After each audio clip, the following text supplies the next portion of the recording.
Bueno, muy bien. Buenas tardes a todos los que están conectados. Buenas tardes a los presentes.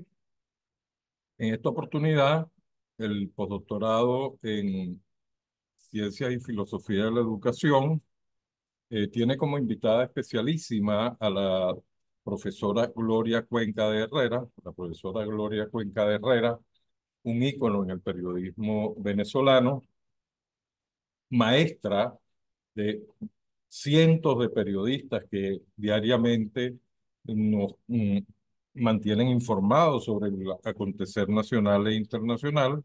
Aceptó gustosamente la profesora Gloria estar en el postdoctorado para dar una conferencia sobre el tema de la ética y la academia. Eh, Hablar de la profesora Gloria Cuenca, su trayectoria académica, nos llevaría un tiempo un poco largo. Voy a tratar de hacer un resumen. La profesora Cuenca es licenciada en periodismo de la Universidad Central de Venezuela, egresada en el año 1965. Además, es locutora certificada número 15.779. Es magíster en comunicación social del año 1986, estudios doctorales en ciencias políticas. Fue subdirectora del Centro de Estudios de Posgrado de la Facultad de Ciencias Jurídicas de la UCB, actualmente, y desde el año 1991, profesora titular de la Universidad Central de Venezuela. Fue coordinadora de la Escuela de Comunicación Social. Fue jefe del Departamento de Ciencias de la Comunicación de la UCB, ex jefe de cátedra de Teoría de la Comunicación y miembro del Consejo de Facultad de Humanidades y Educación de la misma universidad, y tiene un abanico de obras que además de interesantes, pues todas han sido muy leídas. Hay aquí algunos libros que se han convertido en lectura obligatoria en todos los cursos de comunicación social en el país. Eh, por citar algunos, Ética para Periodistas, eh, es del año 1990, La enseñanza de la comunicación y el periodismo en Venezuela. Uno que comentaba con los presentes que acababa de leer, se llama De regreso de la revolución, del año 2015. Dimensiones de la comunicación y el periodismo, éticas políticas, pedagógicas y jurídicas, ética para locutores, reflexiones sobre comunicación y periodismo, otra obra. Y además la profesora Cuenca ha recibido la Orden José María Vargas, la Orden Andrés Bello, la Orden Francisco de Miranda. Es decir, es una trayectoria académica bien prolongada e intensa, pero no ha dejado de trabajar en su especialidad, que es el periodismo. Escribe semanalmente en el Regional del Zulia, el periódico de Maturín, y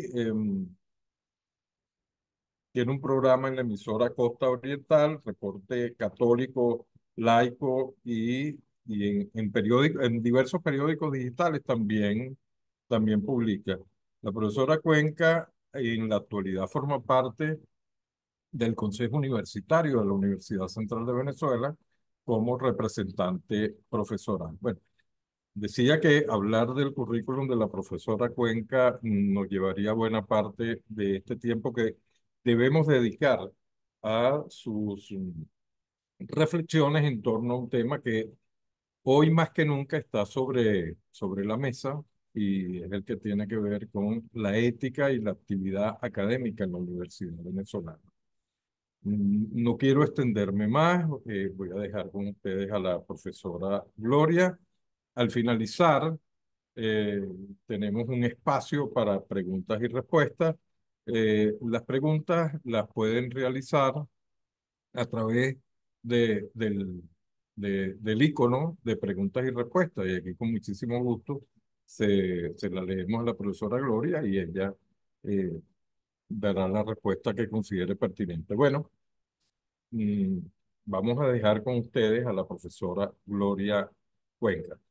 Profesora Gloria, adelante, le cedo mi puesto.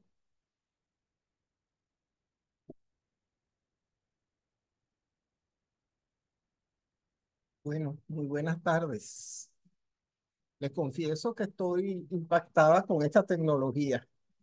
Yo soy de la época de Gutenberg. Entonces, todo esto me fascina, me parece extraordinario, pero de alguna manera impone cierta angustia. Quiero en primer lugar agradecer al doctor Tulio Álvarez por esta invitación. Tulio Ramírez.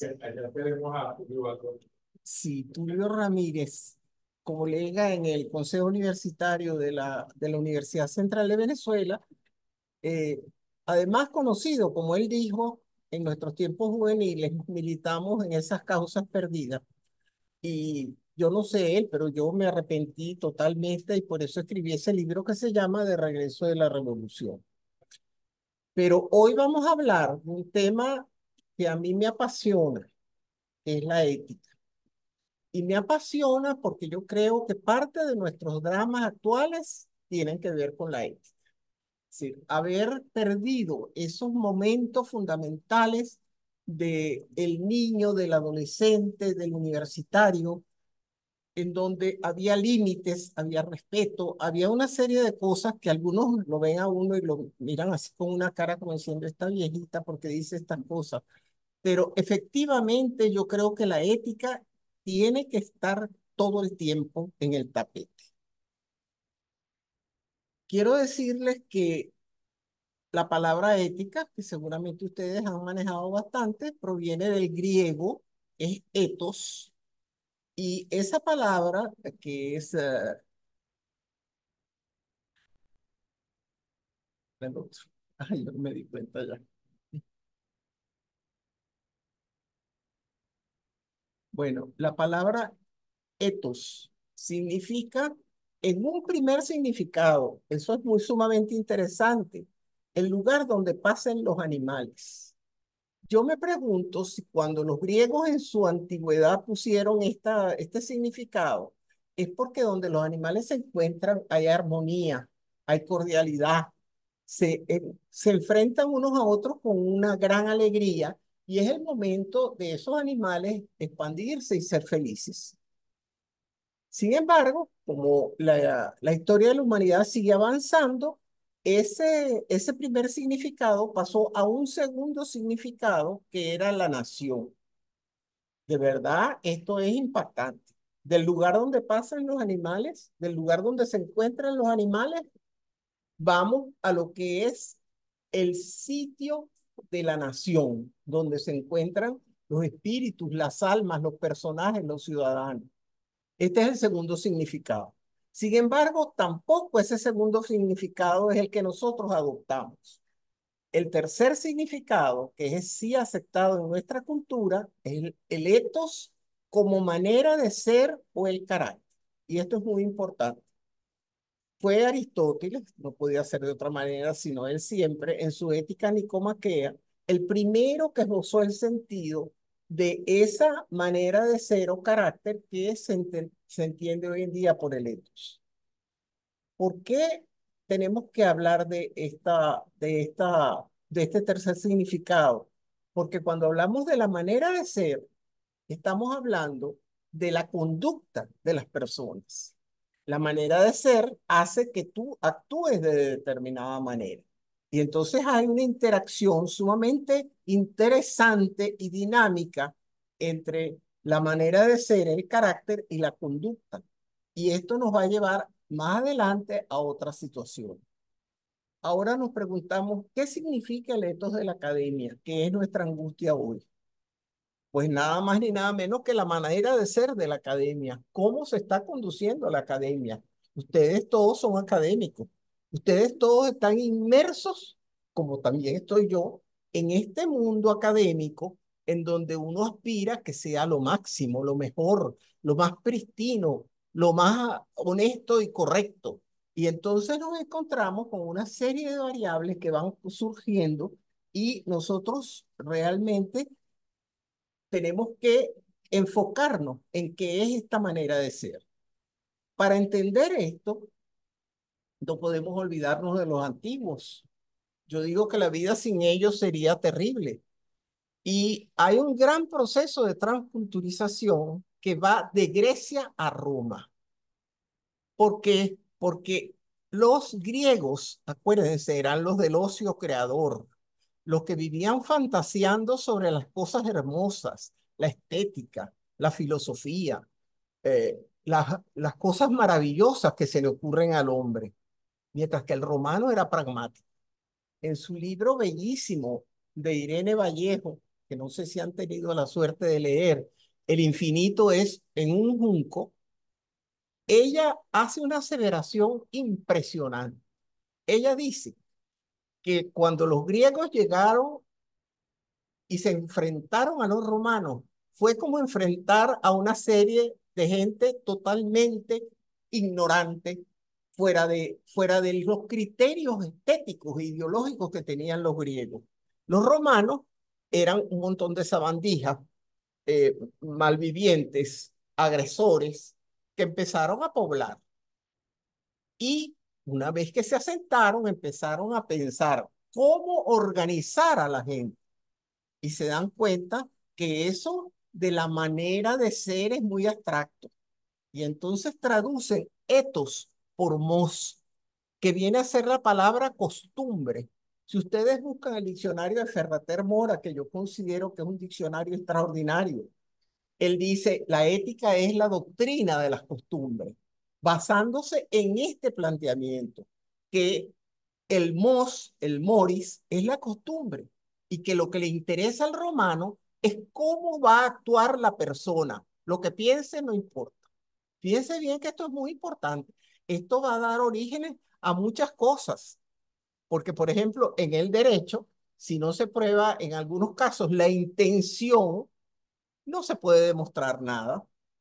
¿Por qué? Porque es necesario probar la intención de las personas. Entonces, ese espíritu pragmático de los romanos no se queda ahí en el etos, sino que lo transforma en costumbre y da origen a la palabra moral, que vendrá a ser la práctica de la ética. Esto tiene un origen absolutamente etimológico del proceso de desarrollo desde el etos hasta la moral. ¿Por qué? Por la importantísima trascendencia que el romano le va a dar a la práctica. Que tú pienses mal del otro, al romano no le interesa. Ah, pero si actúas contra el otro, ahí sí hay problemas. Y entonces eso va a ser una importante diferencia, pero que de alguna manera a nosotros nos arropa, porque nosotros somos mestizos en todo sentido. Y entonces siempre vamos a tener esto. La diferencia entre ética y moral vendría a ser, la ética refiere a los principios, los valores, las normas, y la moral es la práctica de la ética. Se habla del moralista, aquel que es obsesionado con las normas morales, del inmoral, el que no las cumple, y hasta del amoral, el que no tiene ningún tipo de moral y actúa de una manera absolutamente discorde con lo que es la sociedad. Nuestra angustia va en este sentido. ¿Existe ética en la academia? Es decir, nosotros que vivimos en este mundo maravilloso del conocimiento, tenemos una ética y por supuesto existe una ética, tiene que existir. Es un conjunto de principios, normas y valores, reglas que rigen la conducta de los académicos al interior de la vida académica. Es decir, tenemos un conjunto de normas. Algunas no están escritas, algunas son conocidas, pero no están escritas. Hay otras escritas. Entonces, encontramos que hay tres tipos de principios, específicos, particulares y generales. Los generales se refieren a esos postulados universales que todos manejamos, la democracia que debe existir, la libertad, la autonomía. Los particulares, aquellos que refieren a nuestra ética personal, profesional, social, de quienes hacen vida al interior de la academia, que es muy importante. El profesor cuando está frente al alumno, el alumno cuando está frente a los compañeros, el alumno en relación al profesor. Es decir, eso es particularmente determinante de lo que es la ética personal. Si no, es imposible entender esto. Y finalmente están aquellos específicos. Pues claro, en la academia conviven toda clase de profesiones, de trabajos, de diferentes perspectivas. Y cada una de esas perspectivas profesionales tiene un código de ética profesional, en otras oportunidades tienen normas que se aplican por costumbre, etcétera. Entonces, entendemos que existe un cúmulo de gran cantidad de normas éticas en la academia. Bueno, esto lo deben saber ustedes mejor que yo, pero siempre me gusta organizar las palabras. Yo soy amante del lenguaje.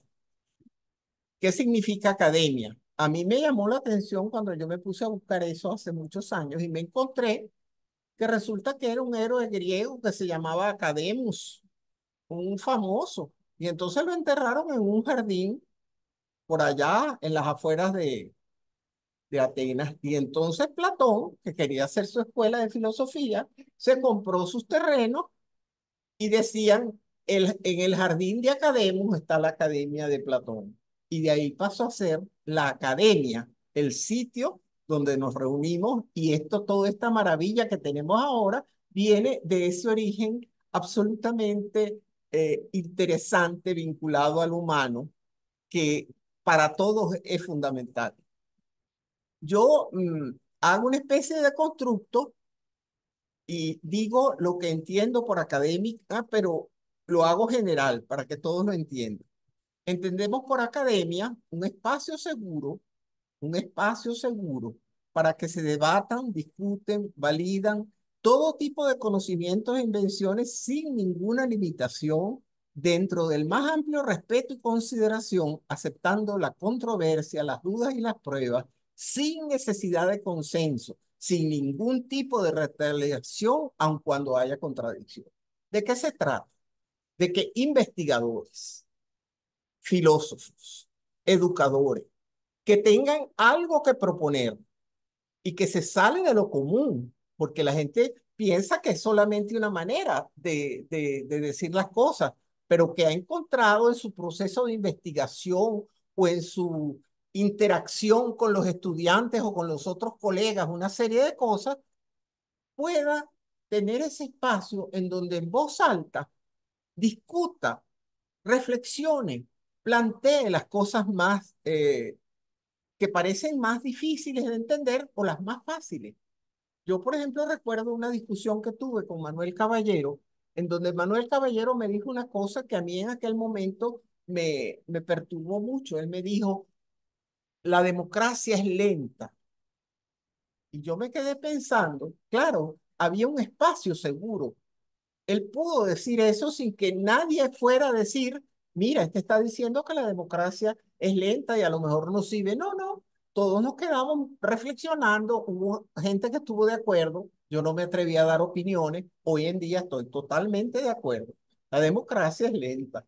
Y esa fue una enseñanza de Manuel en un momento en donde él estaba en un proceso de locuración, de reflexión sumamente profunda y entonces nos dijo eso. Y eso realmente es muy valioso, que la gente pueda expresar lo que realmente está manejando en cierto momento con toda la autoridad, la sinceridad, y que puede estar equivocado también.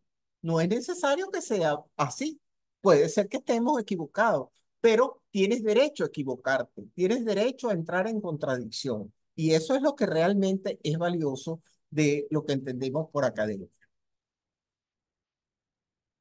Aquí hago una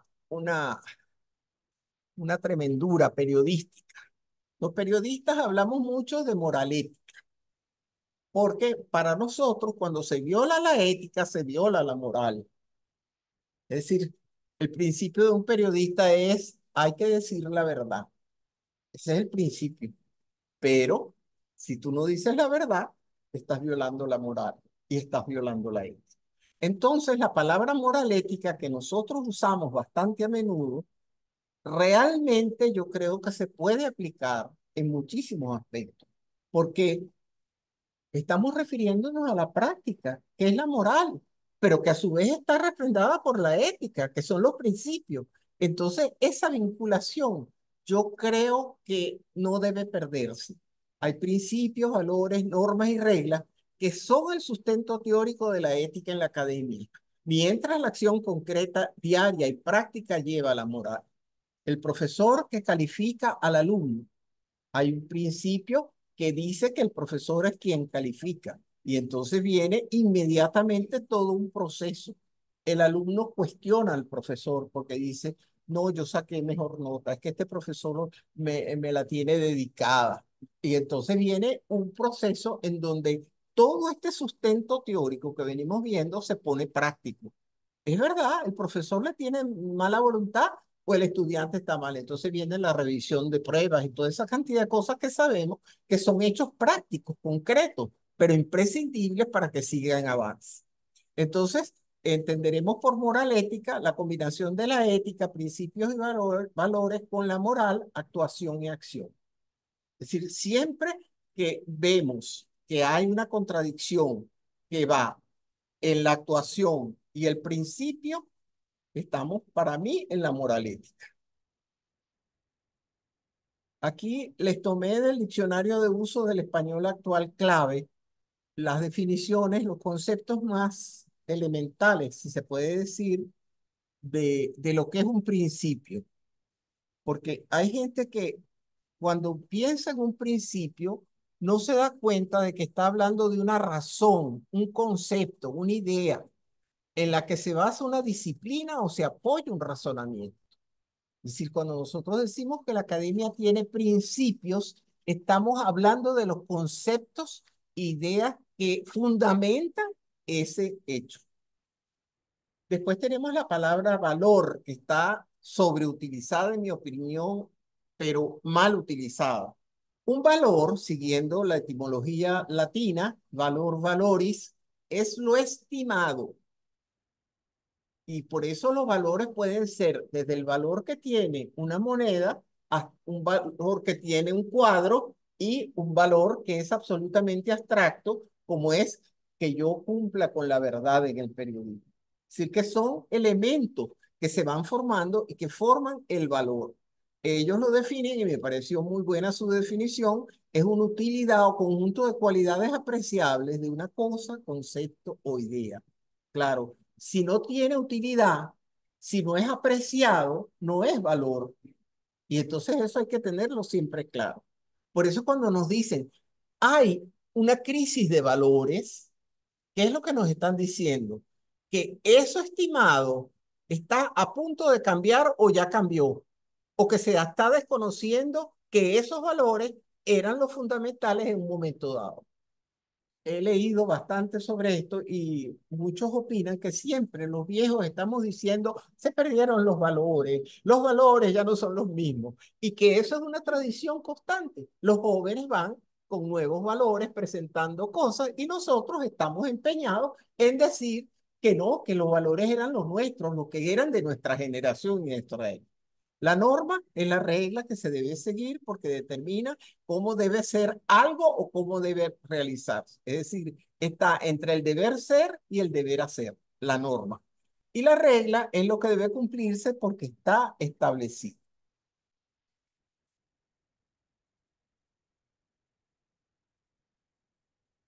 Bueno, ¿cuáles son los principios y valores de la ética académica? Hay que pensar un momentito en esto. En primer lugar, la democracia. La democracia. Si no hay democracia, en el Estado que alberga la institución, es muy difícil que haya academia. Es decir, hay una correlación entre el Estado que ejerce la democracia y la institución que está. Y de eso es lo que estamos en este momento en crisis, con esa relación entre el Estado y la democracia general y la democracia que impera en las universidades. En la universidad debe existir un etos democrático, es decir, una manera de ser democrática. ¿Cómo es esa manera de ser democrático? Bueno, respeto por los demás, atención a los alumnos, profesores, estudiantes, empleados, todos tienen su valor dentro del ámbito académico y cada uno de ellos puede interactuar libremente Y por eso el etos es democrático. La manera de ser tiene que ser democrática. Si no es democrático, nosotros entramos en una crisis absolutamente. Un elemento fundamental del etos democrático es la libertad de pensamiento, de opinión, de expresión e información. Fíjense bien, la libertad de pensamiento es lo más amplio y general y lo más necesario en todo sentido. ¿Por qué la libertad de pensamiento? Porque si a ti te dicen que no puedes pensar, ya tú estás perdiendo la mitad de la vida. Por eso la libertad de pensamiento siempre encabeza el conjunto de libertades que van a terminar con la libertad de expresión. La libertad de pensamiento es justamente tener la capacidad de yo pensar lo que a mí se me ocurra. Puede ser un disparate, pero yo tengo esa libertad. Y el punto está en cómo se va a regularizar esa libertad de pensamiento en la acción. Pero la libertad de pensamiento tendría que ser absoluta. Cada quien puede pensar lo que le parezca. El lío va a venir después cuando viene la aparición del derecho, ¿verdad? Y pone límites entre lo que está permitido y lo que está prohibido. Pero en principio, la libertad de pensamiento es absoluta. La libertad de opinión. Fíjense, esto es una de las cosas más, a mí me causa cierta risa, porque yo he descubierto que me imagino que ustedes también, que los venezolanos somos unos opinadores. Y opinamos además a diestra y siniestra, porque en general la gente piensa que debe dar una opinión basada en un argumento, con una fundamentación, etcétera. Aquí no, aquí la gente opina y oye, me parece que ese nuevo candidato está muy viejo. Ni siquiera has preguntado cuántos años tiene. Pero bueno, y es que María Corina, ¿qué es lo que le pasó? Ahora renunció en favor de este, pero ¿qué es eso? Las cosas, bueno, yo me imagino que ustedes tienen Twitter, redes sociales y todo, ven las cosas que hay gente que dice que yo digo, Dios mío, pero ¿cómo es esto? Entonces, lo que me di cuenta es eso. La gente aquí, todo el mundo se siente con derecho a opinar, porque hay derecho a libertad de opinión. El punto está en que el otro, que recibe la opinión, no necesariamente está de acuerdo y te puede responder de muchas maneras, a veces agresivamente, a veces con fuerza, a veces te deja y no te contesta porque hemos llegado a la conclusión que a veces contestar es divulgar el disparate que está diciendo alguien. Entonces, la libertad de opinión es absoluta también. Yo puedo opinar que este salón es verde. Y usted, profesora, pero usted está mal, usted tiene daltonismo. No, pero es verde, yo lo veo verde. ¿Cómo hacen ustedes para convencerme a mí que el salón no es verde? Eso es imposible.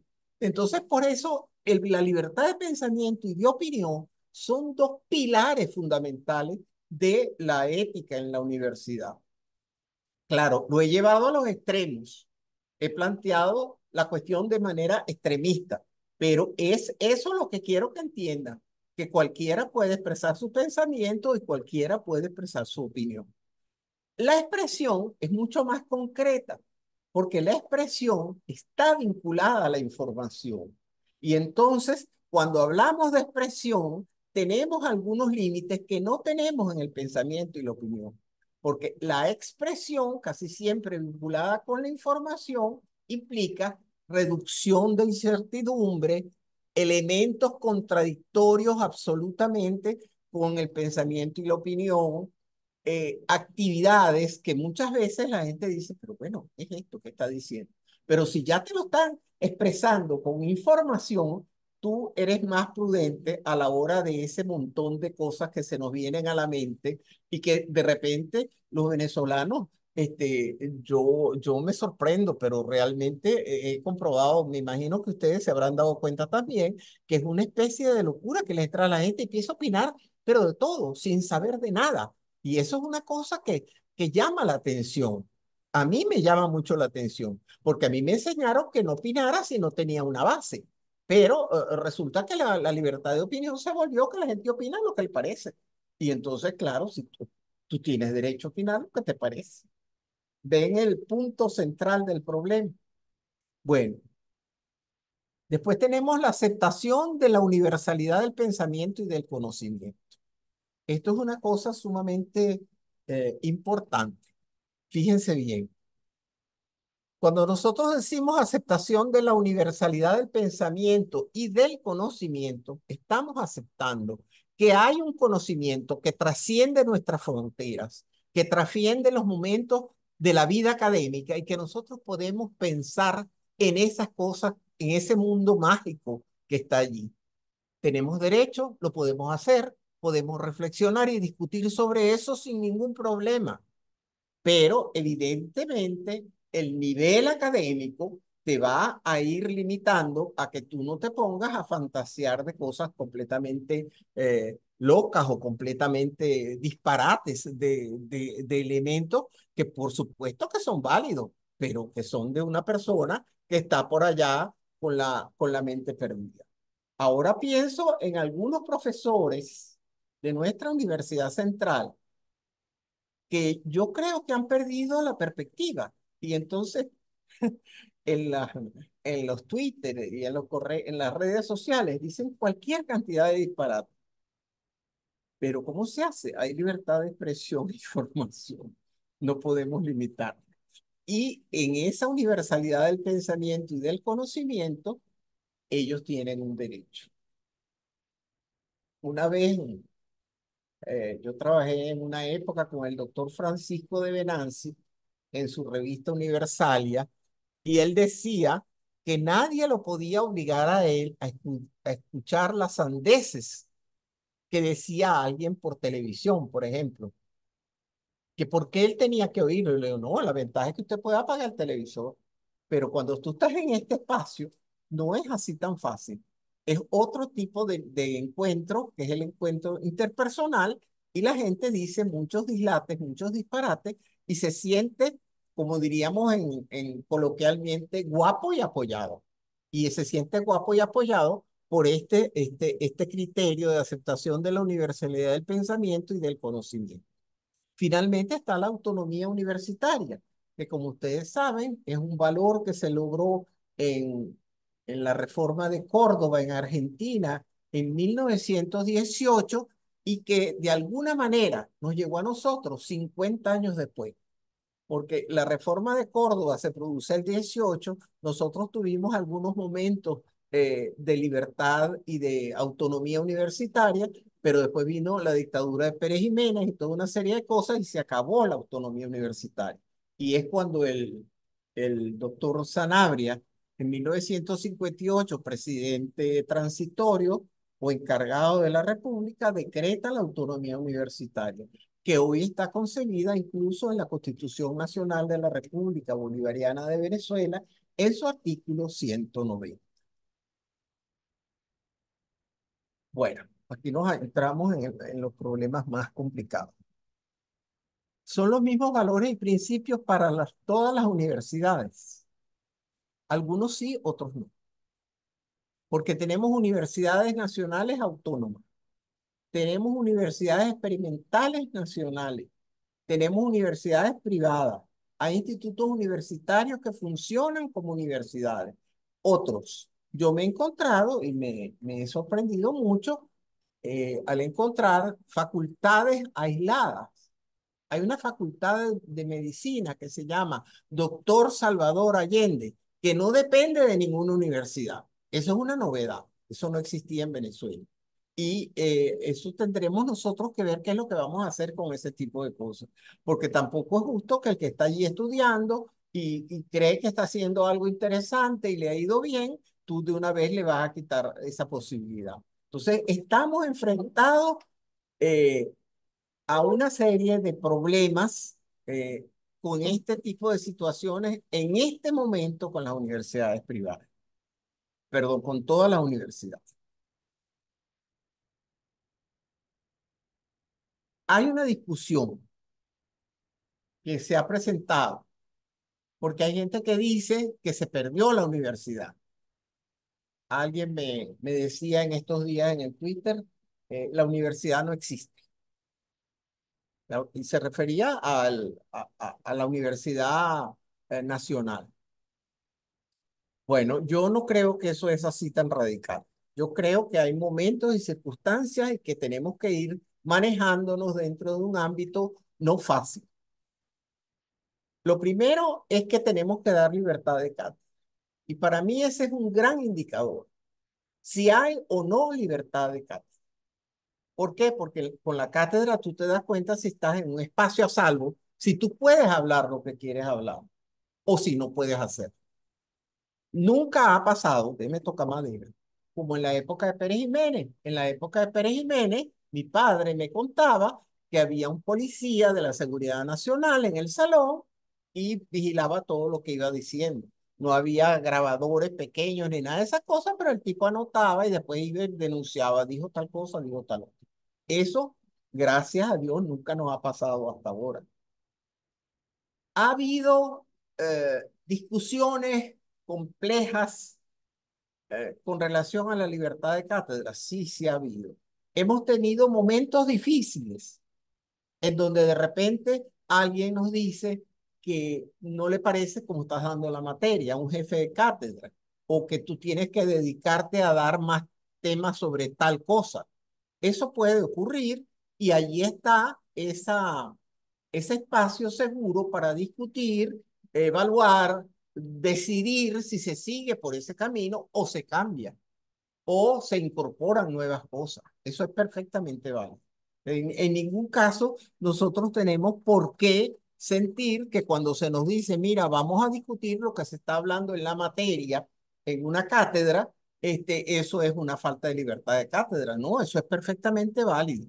Ahora, por eso insisto aquí, el pensamiento y la acción están o deben estar protegidos por extraños, complejos, incomprensibles que resulten oportunidades para poder continuar las investigaciones con seriedad y sin otra preocupación que poder producir lo que han imaginado, intuido o soñado para concretarlo en la acción práctica. Es decir, debe existir respeto académico. Claro, es fácil decirlo, es difícil hacerlo cuando la persona con la que estás interactuando no tiene un criterio claro sobre lo que es la libertad de cátedra y siente eh, a través de su, de su ego que lo están atropellando. Y entonces ahí encontramos y enfrentamos muchas personas conflictuadas. Muy con el tiempo, muy bien. ¿Se puede invalidar la ética en la academia? Sí, cuando se desconocen los principios fundamentales antes mencionados. En nuestro caso, en Venezuela, el artículo 109 de la Constitución Nacional de la República Bolivariana garantiza la autonomía universitaria. Si se comete un atropello al interior de la universidad, se puede considerar violación de la ética en la academia. Esto es muy importante porque esto está pasando. Hay elementos, hay muchachos en la central, grupos que se ponen a hacer bailes y entonces aparece la policía esa que está custodiando las calles y entonces se forma un zaperoco enorme y entonces se violó la autonomía. Entonces, un momentico. Las violaciones individuales, al ser precisadas, implican al autor o a la autora del hecho, sin que necesariamente sea toda la institución. Atención, no generalizar que es otra de las malas mañas que tenemos los venezolanos, generalizar todo el tiempo. Ahora bien, ¿cuál sería el indicador para medir este tipo de situación? Bueno, en primer lugar, ya lo he dicho varias veces, la libertad de pensamiento, que conduce a la libertad de cátedra, a la libertad de opinión y de expresión, principales generadoras de la excelencia de docencia, la investigación y la extensión. La libertad de movimiento y circulación al interior del campus universitario, la posibilidad de realizar diferentes actos, protestas, debates, foros, grados, conmemoraciones, festejos con respecto a los a las estudiantes, profesoras, empleadas y obreras, entre otras, porque se han empezado a manifestar algunos actos como de violencia de género, de cuestiones machistas, etcétera, etcétera. Entonces hemos tenido que clarificar este punto. Por otra parte, la extensión, recuérdense que la universidad es investigación, docencia y extensión. Esas son las tres indicadores de lo que es una academia universitaria. Deberá lograr la producción de arte, teatro, cine, deportes de todo tipo para los mejores intercambios entre las diferentes universidades. Bueno, aquí estamos en las preguntas para intentar despejar esa pregunta principal. Se puede considerar que las universidades autónomas, estas se las dejo para que ustedes las respondan después, han perdido su condición de universalidad y centro del saber. Hay democracia, hay libertad de pensamiento y de cátedra, hay alternancia en la elección de de las autoridades, hay al interior de la institución tráfico con los cupos, plagios entre estudiantes y profesores, falsos reconocimientos, ascensos no regulares, comisiones en la compra de equipos, materiales y demás insumos para la buena marcha de la institución. En las universidades privadas, el incremento de la matrícula y las mensualidades inciden en la ética. Hay un grave deterioro en el salario de los investigadores, docentes y autoridades. Yo quiero decir que considero que este es un momento crítico para la institución universitaria en Venezuela. El Ejecutivo decidió arbitrariamente despojar a las universidades del presupuesto universitario y manejarlo a su antojo. Esto, y a la Universidad Católica creo que le quitaron la ayuda que tenía por parte del Estado. Esto indica una intervención fuerte del Ejecutivo en la vida universitaria y pone en peligro y pone en riesgo todo lo que significa la estructura universitaria y todo lo que se ha logrado en más de un siglo de, de buen trabajo en todas las universidades. Devaluó de manera insólita los salarios de los profesores y los investigadores, también de las autoridades, con lo que se ocasionó una gravísima deserción de docentes y de estudiantes. Por un lado, allá quitaron los salarios y aquí aumentaron las matrículas. Entonces, pusieron a la gente contra la pared. Este es un momento crítico. Ese presupuesto restringido que hay en las universidades autónomas ocasiona, en primer lugar, la desactualización de las bibliotecas y de los contactos internacionales. ¿Cómo se va a pagar un, una biblioteca que esté al día, que tenga todos los mejores libros que se han producido en determinada rama si no hay dinero? Hay impedimento en la compra de papel, de los reactivos, uniformes y demás insumos para lograr la publicación y divulgación de todo lo necesario. Las ayudas y becas estudiantiles son miserables y hay un grave descuido de los campos universitarios en todas las universidades nacionales. Ahora, la UCB, al aceptar la presencia de la Comisión Presidencial, está en recuperación del campus. Y la gente dice, ay, qué bella está la universidad. Pero hay un costo por eso. Y eso nos preocupa a todos. Para mí es muy lamentable que se use la educación y la enseñanza para fines politiqueros y populistas en un país que de alguna manera se estaba recuperando durante el siglo XX de haberlo iniciado tardíamente con las dictaduras de Cipriano Castro y Juan Vicente Gómez, además de Pérez Jiménez. Por supuesto, ninguna de esas dictaduras es comparable a este desastre que tenemos. Esto fue superando todo. Hay situaciones vandálicas contra la universidad que yo no logro entender o no lograba, particularmente la Universidad de Oriente, aun cuando ha habido robos y destrozos en todas las universidades. Ha habido agresión física y verbal contra todas las autoridades de las universidades. ¿Qué ha producido esto? Una primera conclusión. Hay apatía frente a la destrucción del patrimonio universitario. Esta mañana me llegó un video sobre la situación de la Universidad Simón Bolívar, que era una especie de maravilla arquitectónica, jardinero, etcétera. Aquello vuelto un desastre. ¿Qué es eso? Hay inadecuación curricular en varias escuelas por la deserción profesoral, ausencia por falta de transporte. Hay profesores que no pueden venir a dar clase, por ejemplo, aquí están muy lejos. Si no tienen un transporte que los lleve, ¿cómo hacen para pagar el transporte? Igual ocurre en la central con los núcleos que tienen vigentes y que venían desde, que van a La Guaira o que venían desde los valles del Tur. Entonces, de verdad es un cierre y una especie de acorralamiento para la academia. Han aparecido universidades con nombres, propósitos y demás intenciones de propaganda populista con facultades aisladas. No las menciono, pero ustedes saben a cuál me refiero. Ha habido creación de diseños curriculares incompletos e inadecuados. El caso más dramático es el de los médicos integrales, en donde se les dio y se les ha seguido dando cursos, estudiantes, etcétera, y cuando vino una especie de protesta, ellos modificaron la ley de la medicina y obligan a las universidades que tienen facultades de medicina a aceptar en los posgrados a estos egresados. Por fortuna, las universidades más serias han logrado que se tiene que presentar un examen de admisión para ingresar al posgrado y bueno, ahí salen reprobados la mayoría de ellos que han sido engañados vilmente. Algunos no tienen ni idea. Yo no sé si ustedes han pensado en el drama que significa el que no sabe que no sabe. Ese es uno de los problemas más grandes que hay en este momento. Tú no ves que le venden una idea de que algo existe, que saben algo, y resulta que ellos que se están creyendo aquello que les están diciendo, pero ellos no saben que no saben. Y esa es una tarea terrible.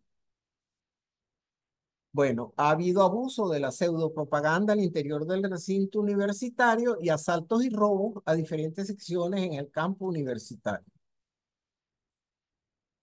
¿Cómo podemos evidenciar esto? Bueno, cuando existían los periódicos, en el Nacional y el Universal del 1 de abril de 2001, la famosa toma del rectorado de la Universidad Central, que ocasionó uno de los momentos más dramáticos en aquellos años. Y eso ha ido increciendo. Después, la Escuela de Comunicación Social de verdad ha sufrido toda clase de agresiones por grupos vandálicos, con pintas agresivas, vulgares y violentas. Ellos tienen obsesión, cuando digo ellos me refiero al régimen, con el periodismo. Ellos quieren volver a aquello de que el periodista nace, no se hace, que fue superado desde 1945, con una polémica muy fuerte. Cuando se creó el año 46, se crea la Escuela de Comunicación Social, y entonces, que entonces era periodismo. Y ellos tienen esa obsesión de eliminar todo lo que sea eh, la comunicación social como una norma, como una ley, etcétera. Y ellos quieren poner todo el tiempo su propaganda, como hacen con las radios comunales, etcétera, etcétera. Bueno, lo más reciente que puedo recordar es que ese día, el 9 de junio, cuando fracasó la elección por problemas tecnológicos, los insultos y la violencia física contra la entonces rectora, doctora Cecilia García Rocha, fue realmente vergonzoso en el ámbito de la academia. Como se dan cuenta, todo lo descrito atañe a la moral y en efecto también a la ética. Por eso se habla de moral ética. Sin duda, se han atropellado principios y valores de la ética, ha habido actuaciones inmorales y amorales de la moral. La pregunta es si auspicia, se busca el colapso de las instituciones universitarias. Cada uno debe formarse su respuesta. Yo tengo una opinión personal. Según me enseñaron en el Partido Comunista, la ideología lo puede todo. Cuando tú estás ubicado correctamente, es decir, eres un comunista que lees Marx, Lenin, Engels, Mao, etcétera, tú puedes hacer lo que sea. Puedes ser ingeniero y te puedes trabajar como médico y hacer operaciones. Puedes ser médico y trabajar como abogado. Puedes ser periodista y trabajar como agrónomo. Eso es una cosa tan terrible. Lo más terrible para mí es que lo aplicaron en la Unión Soviética y fracasaron. Lo aplicaron en China y fracasaron. Y insisten en aplicarlo en Cuba y en Venezuela y en Nicaragua. Y entonces, este socialismo del siglo XXI conduce a un fracaso terrible en las universidades que por supuesto se proyecta a todo el mundo porque todo está en la misma situación. El hospital no funciona porque en vez de poner un médico como jefe del hospital, vienes y pones a un camarada que sabe mucho de Marx y Lenin y lo pones de jefe. Mandas a hacer la cuestión de la agraria a un camarada que no tiene idea porque nunca en su vida hizo sino martillar. Si a ustedes quizás esto les parece una exageración, ni siquiera es una exageración pedagógica, es una verdad. Y se los digo con conocimiento, porque como yo estuve en ese mundo, yo sé las cosas que yo decía. Esto ha sido destructivo y dañino y por eso es el fracaso mundial del comunismo.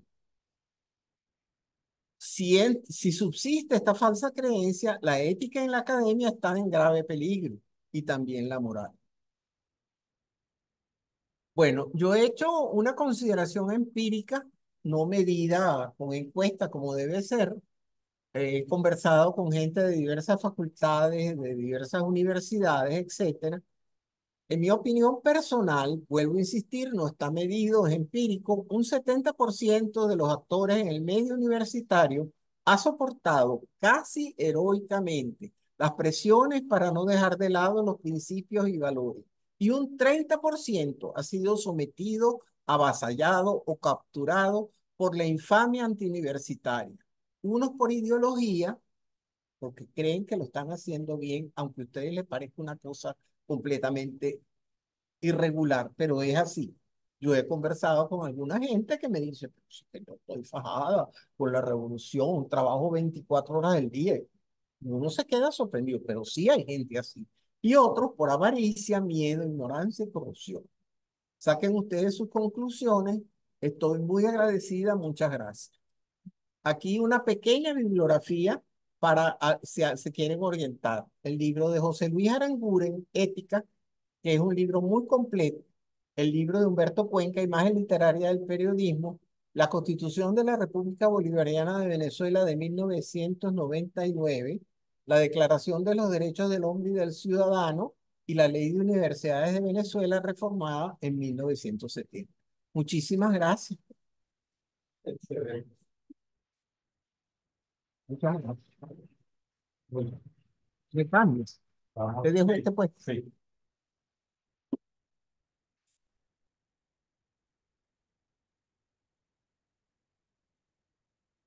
Bueno, muy ilustrativa esta conferencia. Vamos a pasar entonces a una sección de preguntas y respuestas. Las preguntas de nuestros compañeros que nos están siguiendo a través de la plataforma, la pueden hacer por el icono preguntas y respuestas. Y los presentes, por supuesto, con la señal de costumbre. Entonces vamos a abrir el, el derecho de palabra. Bueno, ya tenemos aquí una un primer comentario. Ajá, vamos a ver. Excelente disertación. Nos comenta Elsie Medina. Gracias, Elsie.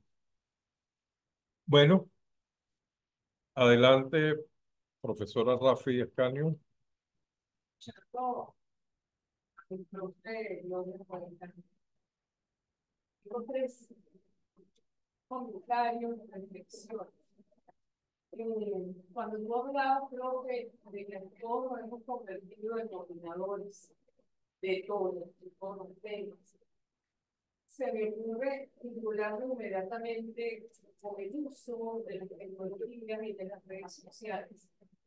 Porque desafortunadamente, para bien o para mal, el tener un aparatito de estos en las manos ha hecho que nos hayamos convertido en prosumidores y consumidores de la información. Independientemente si de lo que estamos escribiendo es verdad o es mentira. Entonces todo el mundo se siente con el derecho de escribir y de decir cosas, de opinar. Y un poco lo que yo decía al principio de que, bueno, está el nuevo candidato, ¿quién es ese señor? ¿De dónde salió? Cuando fue Corina Joy, ¿quién es esa señora? ¿Y por qué tiene mucha edad para ser candidato? Todo el mundo se siente con el derecho de hacerlo. Y automáticamente yo lo vinculaba con el tema de las redes sociales. porque es el instrumento que hace que de alguna manera se convierta la gente en opinadores. Lo otro, cuando hablaban de lo de la autonomía universitaria, y a mí particularmente me pega mucho en el alma, porque yo soy ucedista, y siento como la Universidad Central y también la Simón Bolívar se vinieron a menos. Hay un trabajo de investigación que están haciendo dos estudiantes mías en pregrado, justamente sobre cómo de alguna manera este abandono del Estado de estas dos universidades ha afectado de alguna forma el prestigio, la imagen, la reputación de ambas instituciones. Y lo otro era el tema de la ética, por supuesto, no está ligada solamente con los comunicadores, está ligada con cualquier profesión. Uno a veces se asombra cuando un fulano lo agarra en tal sitio porque se hacía pasar de cura. O fulanito se hizo pasar por psicólogo o por psiquiatra y hasta odontólogo. O sea, hemos llegado a eso en este país. Uno lo ve con cierta frecuencia en la noticia. Entonces, ¿dónde quedó la ética? ¿Dónde quedó la moral? ¿Dónde quedó el respeto al otro en ese sentido? Estos son los comentarios que puedo hacer adicionalmente al que es periodista de verdad, que se graduó en una escuela y que a veces uno lee noticias, en la tele y uno dice, digo, ¿en qué universidad se graduó? ¿Qué disparate que está diciendo sin haber contactado, sin tener la fuente verdadera y que no hay transparencia ni veracidad en lo que dice? Entonces, ¿dónde está la ética? Muy bien, vamos a, no sé si quieres No, puede ser que nos pregunten y después yo que, contesto ok, probablemente. ¿alguien más que quiera intervenir? Ok, vamos con Álvaro, prevenido José Eduardo Rondón. Adelante, Álvaro. Doctora, excelente disertación, presentación, de prueba, de modo, de algún modo que quería intervenir en su presentación, seguro de que el tema de la ética, tal cual como usted lo plantea a nivel de la academia, me parece muy interesantado y de acuerdo con la información. Pero hay un tema adicional que yo visualizo que tiene que ver justamente con la destrucción de la falta, digamos, darle el poder a los colegios. Yo particularmente soy ingeniero, ¿sí? Y veo cómo se ha perdido, digamos, esa profesionalización en la cual para poder ejercer la carrera se requería de la aprobación de ingeniero, nacionalista, o sea, ese ejercer la profesión tiene que pasar por una profesión. Yo ingresé en Canterbury en el año 71.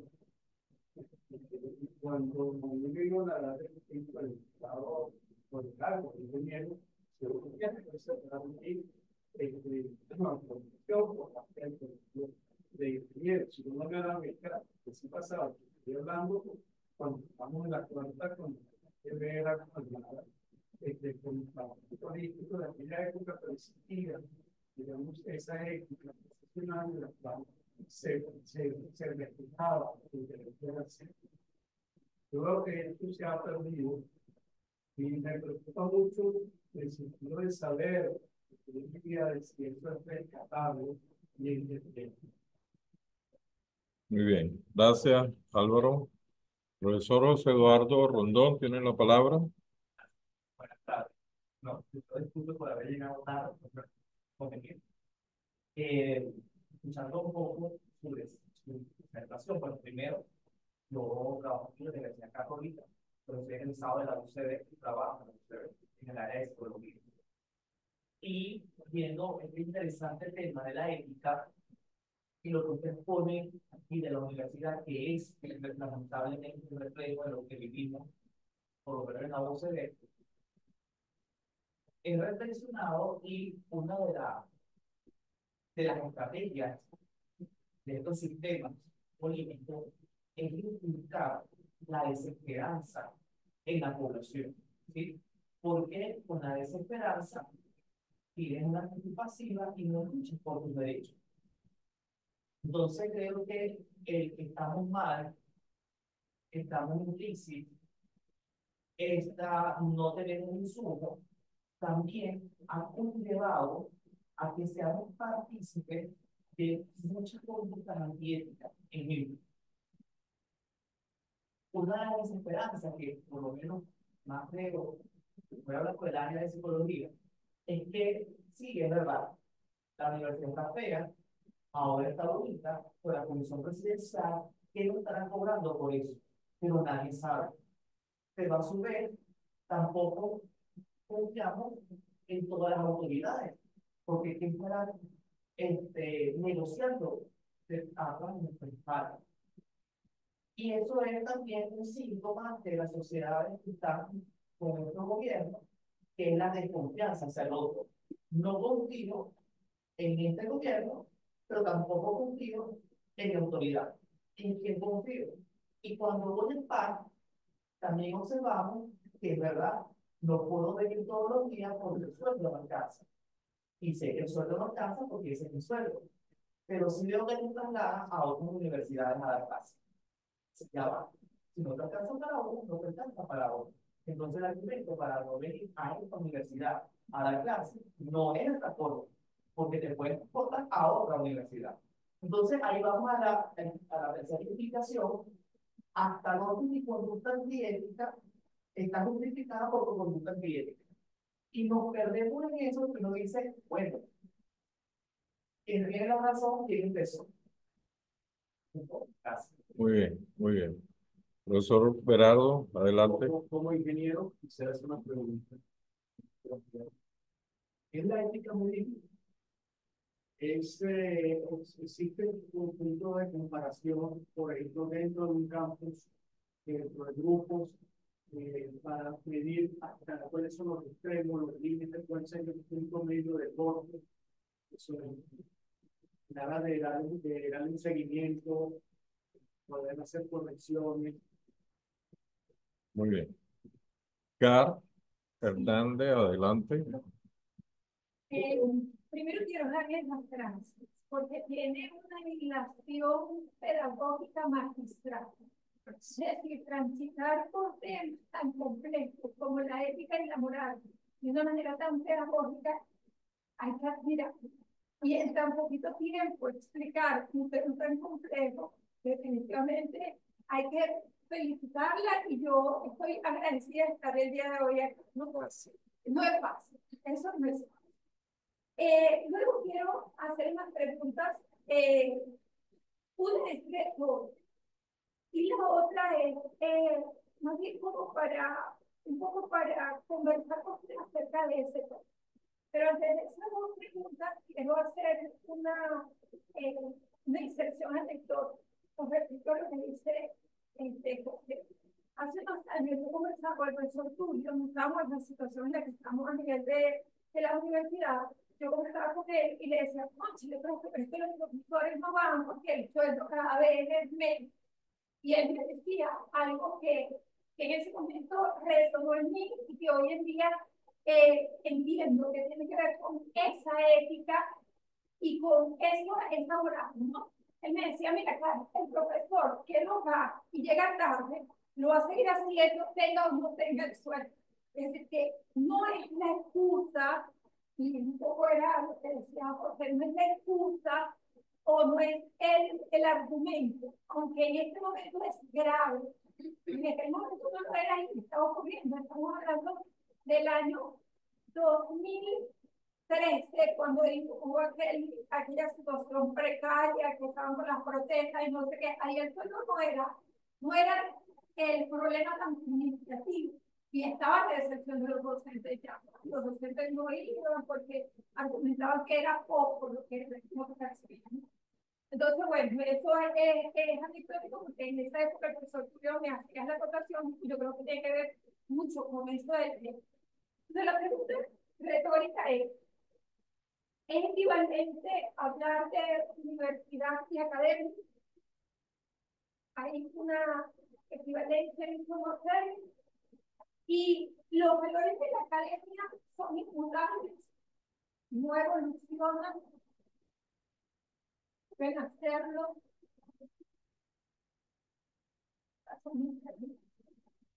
Muy bien. Eh, antes de dar la palabra a alguien presente, voy a hacer lectura de algunos comentarios por la red.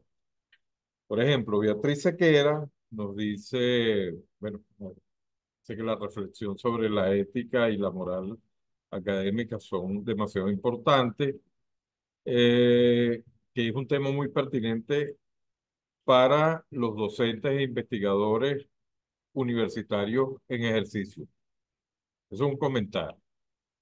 Pero aquí hay una pregunta de Janet Thomas. Dice textualmente, son tiempos en los que se ha convertido la mediocridad en un valor. ¿Cómo luchar contra eso desde la academia en estos tiempos? Hago un pequeño comentario sobre esta pregunta.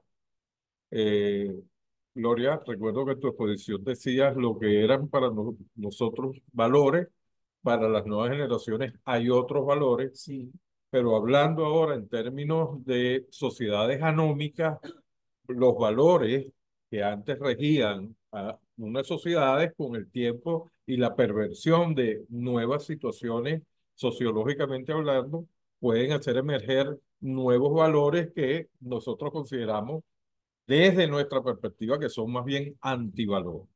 Uno de ellos, la mediocridad. Bueno, ¿alguien más por aquí? Ok, yo voy a hacer un comentario.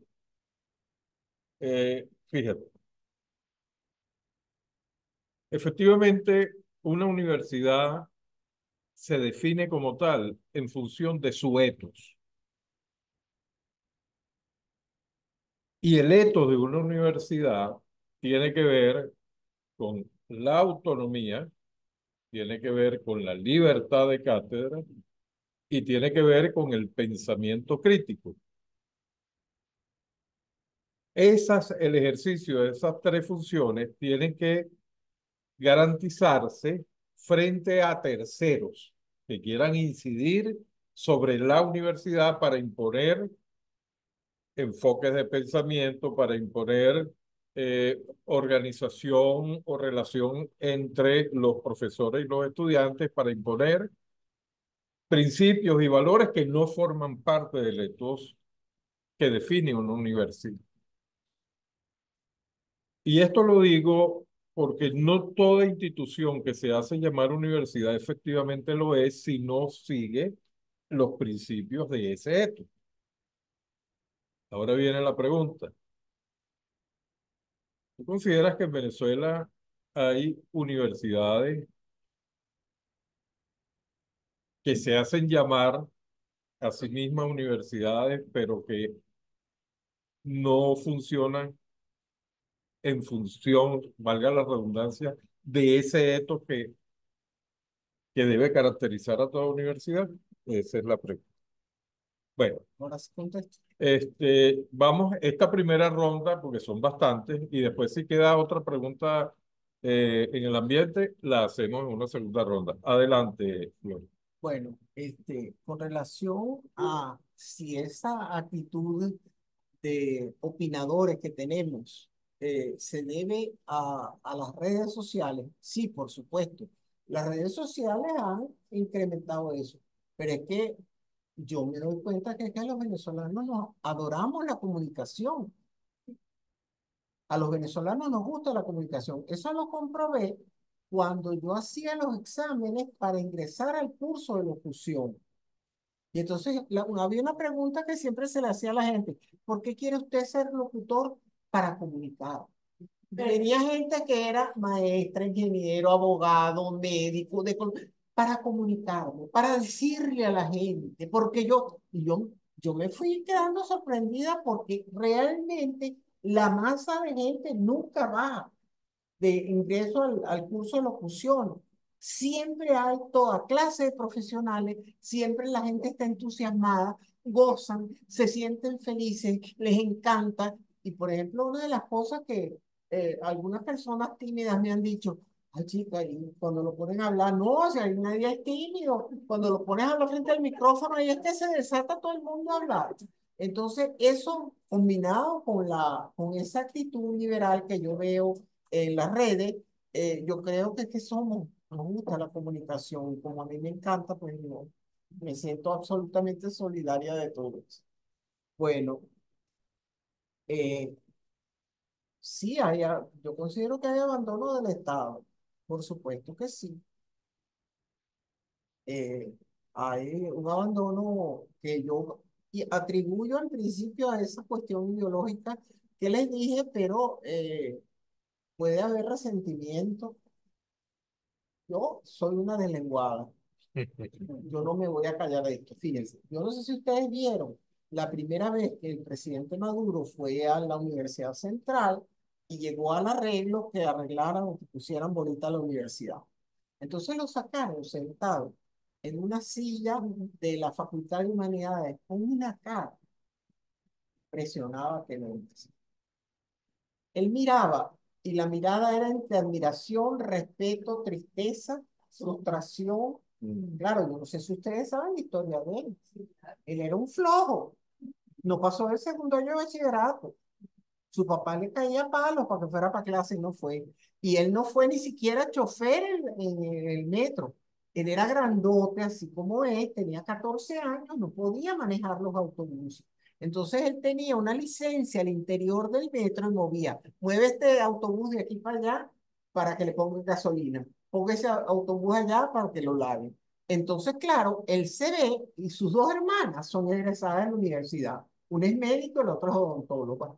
El flojo era él. Entonces, claro, eso es terrible, esa frustración, ese complejo, porque esa es la verdad, ese es un complejo que le da a la gente. Cuando sueña con ir a la universidad, no va, no se realiza y entonces está todo el tiempo con aquella angustia. Yo creo que hay algo de eso. Y él, de alguna manera, seguramente se ganan unos reales en en la reconstrucción de la universidad, qué sé yo, pero de alguna manera yo siento que ahí está una obsesión por la universidad que es su frustración personal. No sé, bueno, fíjate que ayer dijo, me van a dar el Nobel de Economía después del aumento del 50%. Bueno. Sí, ¿dónde está la ética? Bueno, la ética está en ese grupo que yo les digo, que yo evalúo en un 70% de gente que está siempre dando la pelea. Ustedes no se imaginan cuánto hay profesores que nunca han decaído, empleados que siempre están al pie del cañón, fajados ahí, enfrentando una cantidad de cosas, investigadores que no han cesado de investigar y eso se nota cuando vemos las graduaciones y las cosas, y estudiantes, por supuesto, que están desesperados por sacar su carrera. Ahí está la ética y está la esperanza, ¿no? No la podemos perder. En cuanto a la ética y la falta en los colegios profesionales, claro, en los colegios profesionales están hechos, muchos de ellos, para sustituir a las universidades. Es decir, hubo un momento dado en que era casi imposible ingresar a las universidades nacionales y entonces empezaron a aparecer colegios profesionales con nivel universitario. Eso aparentemente estaba más o menos organizado y manejado adecuadamente, pero de repente hubo una explosión y tenemos cualquier cantidad de universidades, de institutos que no sabemos de dónde salieron, con diseños curriculares completamente anormales. Eso es terrible, terrible, porque yo creo que el venezolano tenía una instrucción a partir del año 58 muy meritoria. Tanto es así que nuestros profesionales en el exterior tienen un lugar destacadísimo a donde van nuestros médicos, nuestros ingenieros, nuestros odontólogos, inmediatamente son aceptados por las grandes instituciones en las universidades del país. Hasta que en paz descanse, el presidente Piñera, de Chile, antes de morir, dijo que le debían toda la infraestructura del sur de Chile a los médicos venezolanos. Se fueron 5.000 médicos venezolanos para allá. No es cualquier cosa. Entonces, claro, teníamos un nivel, teníamos una aproximación a la ciencia sumamente seria y correcta, que por supuesto ha venido en disminución cada vez peor. La ética es medible. Una de las cosas más interesantes que yo encontré, porque yo amo la ética y me encanta enseñar ética, 50 años dando ética, fue que en Estados Unidos, que ustedes saben, yo no sé, hay gente que opina que es por la ética protestante, que es mucho más rígida que la ética católica. Ellos se ocupan mucho de la ética. Entonces ellos hicieron una investigación para ver cómo era el comportamiento de la gente con relación a la ética. Y fíjense lo que se encontraron. Encontraron que hay un 25% de esa población investigada, que era un total de 1.000, que eran totalmente incorruptibles. Les podían poner delante miles de millones de dólares y los tipos no cedían, 25%. Y había un 25% que ni que hiciera lo que hiciera, dejaba de ser corrupto. Si, estamos hablando 50%. Y el otro 50%, amigos queridos, iba y venía de acuerdo a las circunstancias. Si hay represión, si hay sanción porque tú robas, etcétera, eso se pone también. Si no hay sanción, si ellos ven, no importa, se robó Alzheimer 23.000 millones de dólares y no pasa nada, entonces ¿por qué yo no lo voy a hacer? Un 50% de la población allá pensaba así. Yo no sé si nosotros estemos en ese ámbito, pero aquí, por supuesto, se pudiera hacer una medición. Lo que pasa es que la gente, yo creo que se pega a la carrera antes que ponerse en eso. A ver.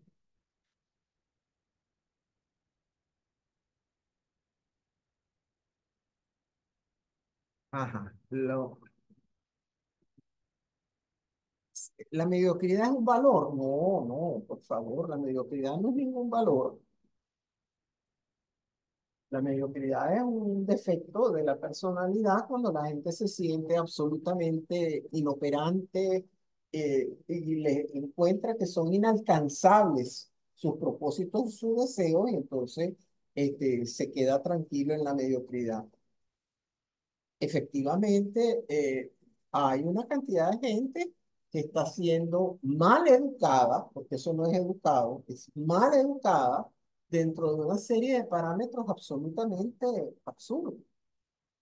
Incluso la cuestión de las redes sociales auspicia una profesión que es la de influencer, que el otro día estaba viendo una información de China. Resulta que hay una muchacha china que es la influencer de la moda. La tipa gana, qué sé yo, 30 millones de dólares al mes. Una cosa que ustedes no se pueden imaginar. Y ella lo único que hace es que ella va a todos los establecimientos donde hay ropa, selecciona la ropa más bonita, no sé qué más, se la pone, ella modela y todo el mundo la sigue y ella tiene cualquier cantidad de publicidad y con eso gana ese dinero.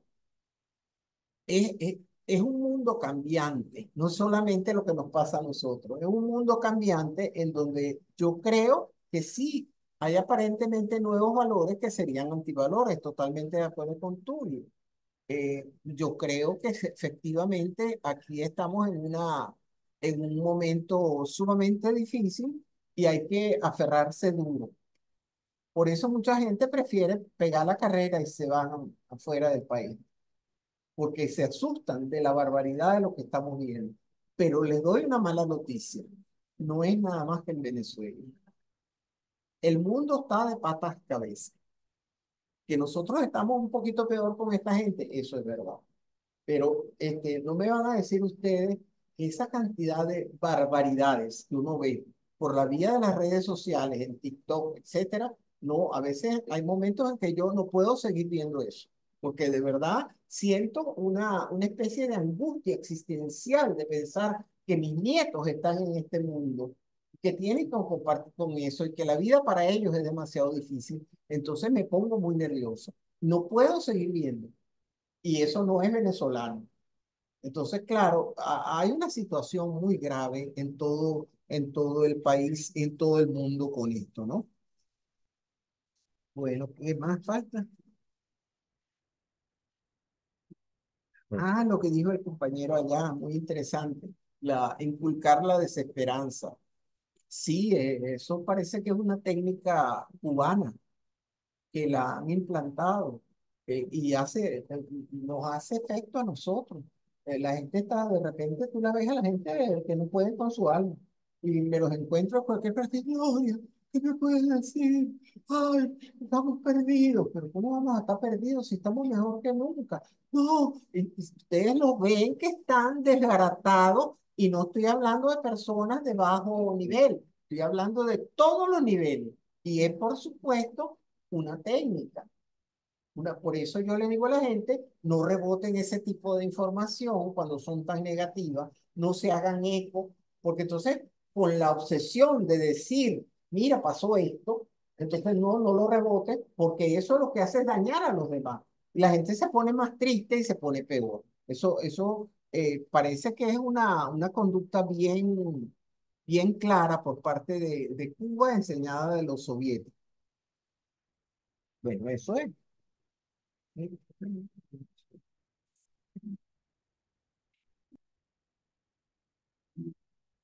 Yo creo que ya, ¿no?